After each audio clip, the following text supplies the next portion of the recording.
A lot of people have trouble with the black water tank. It seems to get on control. So you're going to follow 3 simple rules. 3. And you will always be okay. We are Beckett, Rosamie, Anna, and Jonathan, along with our 2 dogs, Yoshi and Artis. And we're selling all of our stuff to go full-time RVing. We're not selling our home. Okay then. We like to travel. Sometimes we do it by RV, and you can watch it on my channel. It's my channel, Dad. Welcome to Tree Talker the Traveler. So in this episode, we're going to be talking about black tanks. Yeah, we hear a lot of discussions about this, and I've said before, we're not campers. We're travelers that bring our own accommodation, and part of that is about having a clean, usable toilet with us. We see a lot of people posting about they don't use their toilet, they don't like to put paper in their toilet, and they have a lot of concerns about using their black tank. But we have 3 tips that'll take all those away. People have trouble with their black tank. If you follow 3 rules, I think you will find that you won't have trouble anymore. Rule 1 is you leave your valve closed at the park. You only open it when you're 3/4 full in your black tank, half at the least.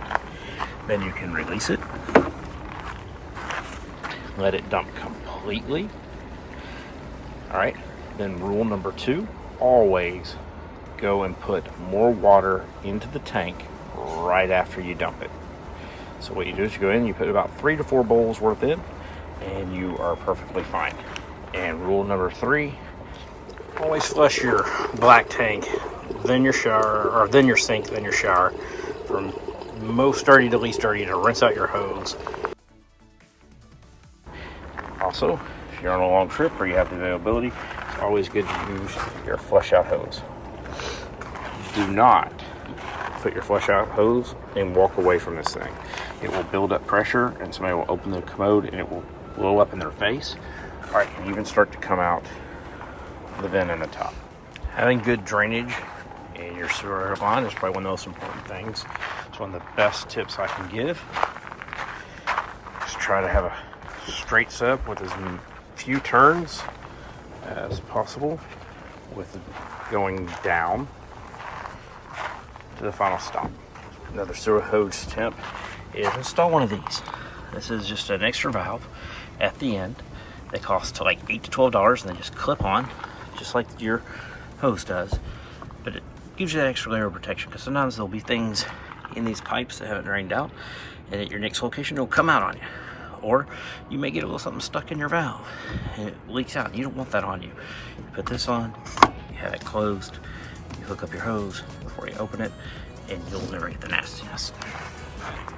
Be positioned where you want. Sometimes you'll have a long stretch to your water and your sewage, so it's a good idea to always bring an extra sewage hose, extra water hose, and an extra extension cable for your 30 amp or 50 amp.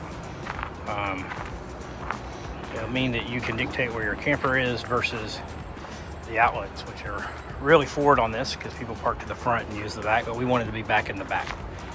So, and anytime you're on oceanfront, you can count on the sewer being at the front of the site, because they want to back the sewer up away from the water source. Last little tip is keep a short piece of Plex pipe with you that you can use if your toilet ever gets stuck up, because a plunger won't work in a normal RV toilet. And that's our rules and our tips. Yeah, so those are our 3 tips. Hope they help you in the future. And yeah, don't forget to like and subscribe because we kind of need it. And yeah, bye.